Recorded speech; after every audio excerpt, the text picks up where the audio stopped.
Hello, welcome back to the channel. So if you remember the last time I took the Hyper 7 out, I said I thought I had a bit of a problem with the spur gear. And in the last video you'll see I changed it to a 17 tooth pinion because the 16 tooth was a little bit worn out, where it had shown some signs of meshing not perfectly. So changed it over to the 17 tooth pinion, and I'm still hearing a clicking noise under high throttle, so it sounds like something's slipping. What I did was held all the wheels still, applied the power, and the main gear was spinning, but it was definitely clicking on the back end of the car. So I'm not sure if the pinion on the crown wheel is slipping and maybe it just needs a bit of a shim in there just to space it up tighter to the crown wheel on the rear diff, or whether perhaps the pinion gear on the crown wheel is worn. So I need to strip down and have a proper look at it, but there's definitely an issue with the rear diff. It could even be the actual spider gears inside the diff, so I'm not too sure. The only way to find out is to strip it down and have a look. So that's what we're going to do today. We're going to actually go through this Hyper for the first time properly since I bought it, and see exactly what needs to be done on it. Obviously definitely something going on with the rear diff, but let's have a look and see if there's anything else involved. So we'll jump straight into it now and see what's going on. So here's the Hyper 7. As you can see, I've already removed the ESC and the battery. I've started to remove this bolt here, and we can already see this one here has been bent, so we're going to need to get a new M3 or M4 bolt, I think this is. This just goes through and holds the chassis brace. So yeah, this is definitely the first what do you call it, victim, I suppose. Casualty is probably a better word. Let's finish taking this one out and you can have a look at this.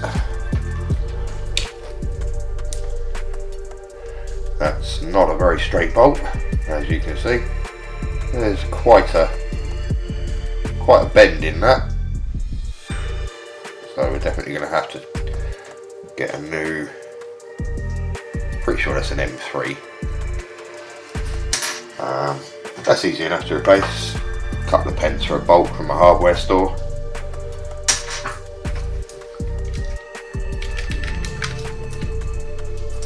So pop the chassis brace out, or the rear chassis brace, there we go. I've already started to undo the shock towers, so they're just in loosely at the moment.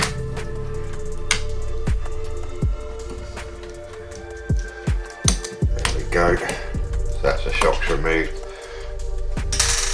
And then underneath we're going to have 4 bolts holding the whole rear section on,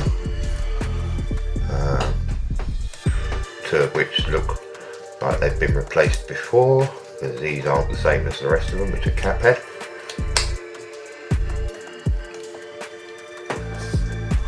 To be honest, they look a little bit short. I think they might need to be a little bit longer.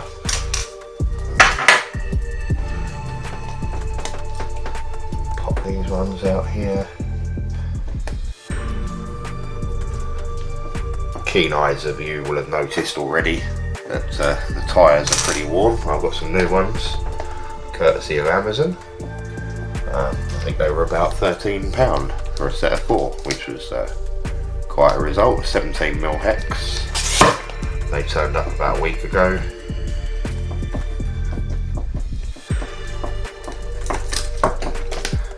But I thought I'd try and run these a little bit more. In fact, this one here has got a bit of a hole in it there, so there's not much left in them. They're definitely going to need to be changed soon. So that's the rear end removed, with the rear diff section and the centre drive shafts just falling on the floor. Centre drive shaft looks pretty straight, which is good,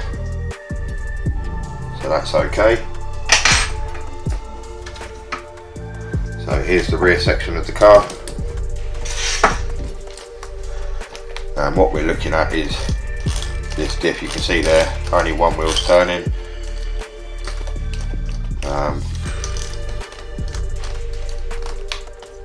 So there's something definitely going on with this, but not too sure what, so we're going to dive into it. Now if I hold it still, it's not going to do it. There we go, click, click, click. So there's something slipping in here. Having a quick look at that crown wheel on the diff there, looks in pretty good condition. It doesn't look too badly worn or chipped or chewed. So it could be the pinion gear that's slipping, so we might need to put a shim in on the inside of this here to space it onto the gear better. Looking at this, I've also noticed here that pin is definitely out of shape. There's definitely a bend in that pin there, and this has been replaced with a bolt as well by the looks of it, with a countersink at the top there, and that's been nut and bolted through, which is quite a good idea. It's better than the pins because the C-clips tend to work loose and the pins come out, which is probably how this one's got bent in the first place. I think I'm going to change that for a cap head screw rather than a countersink so that it sits on there better. Get a couple of bolts. In fact, if I order a pack of 4 or 5 for like £2 from the hardware store, I can do the front ones as well, because I know one of the front pins is missing a C-clip and it keeps coming loose. So I'm going to flick over to the time lapse now. I'm going to finish stripping this down to get to the main rear diff section, so we can open that up and have a look. You can also see there's a grub screw here on the diff. If we open that up inside, you'll find all the bevel gears for the differential, so I'm not sure whether it's the bevel gears or whether it's this pinion gear or the crown wheel, but there's definitely something going on in this rear section. So jump over to the time lapse, we'll strip it all down, and then I'll come back to you and we'll see what we can find.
Right, first problem I've come across. So I've got the main rear section stripped down, as you can see here, and it was going too well. Of course, I've come across an issue now. So first issue I've got is this bolt here, or nut or thread. If I undo that, you can see the nut is actually spinning inside the plastic there rather than holding still, so I'm going to have difficulty removing that one. And the other problem I've got is that this one, even though that's a nice tight fit, it's actually rounding off inside the head, so I need to get that bolt out and that bolt out. So yeah, not going to be fun. Might just come back to it once I've actually managed to get it stripped out.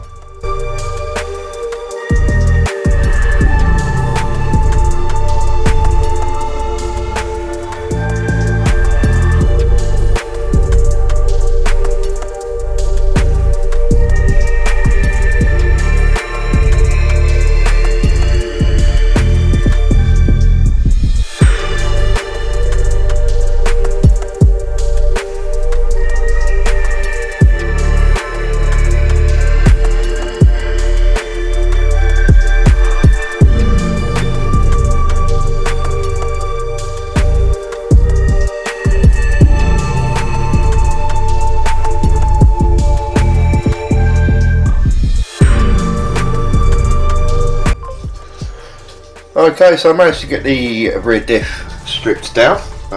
As I said to you earlier about these bolts here, the nut in that plastic there was just spinning, so I couldn't undo that bolt, you can see there. So I had to drill the heads off, take that through. So that's 2 casualties. That bolt seems to be pretty well stuck. Let's just knock that out. There we go. So We're going to need a new one of these, just a new rear brace, because obviously that plastic is not going to hold another nut, and I'm going to have the same problem again. So we've got 2 bolts to replace, 3 bolts to replace, and a pin, which I'm probably going to use a bolt and a nut instead. So it's not bad really, pretty good going to be fair. So just a couple of little casualties there. Let's just clean up all the swarf from where we had to drill the heads off of that.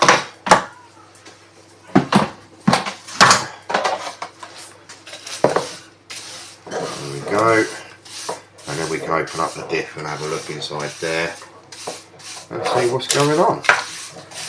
And then we don't get any metal filings inside the differential gears and the grease. So now this is, oh, we've got one more to remove there quickly. Slightly smaller one than that. There we go.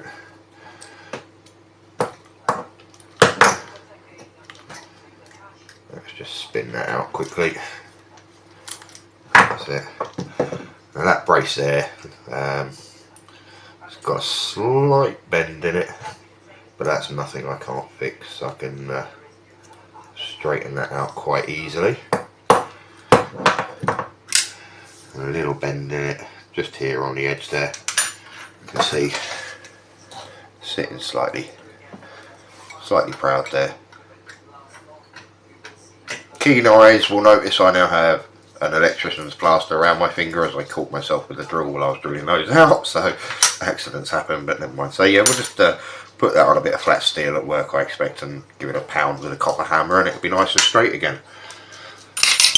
Right, let's open this up and see what we can see. So, initially, that gear is a little bit worn. There's definitely a little bit of wear on that gear there, as you can see. If the camera wants to refocus again, because I'm using a magnifying glass, so it's confusing it. But yeah, that pinion gear is definitely worn. So I think probably that is our culprit for it slipping. Let's have a look here. Let's say the crown wheel actually looks okay, but that has definitely worn and slipped. I think it probably needed shimming properly, to be fair. Let's have a little listen to that. That all seems nice and quiet inside there, and seems to be working as it should. So we turn one side, the other side spins in the opposite direction, which is the way a diff should work. Same again there and that way. If we, yeah, if I hold them still, there's plenty of resistance there. There's no slippage on that at all. So I think the actual differential itself is fine, which is a good result. So we'll probably just clean all that up, put some fresh grease in there, put it back in. And as I say, looking at that crown wheel, I think we'll probably get away with that crown wheel. I'll have a look and see how much they are. If they're pennies, then it might be worth putting a fresh one on there. But in all honesty, I think a new pinion and a little shim, so that it's not sitting like that but actually deeper onto the crown wheel, and a better mesh, will be alright. So that's what we're going to be doing on that one. So we'll have to wait for some parts to turn up on that.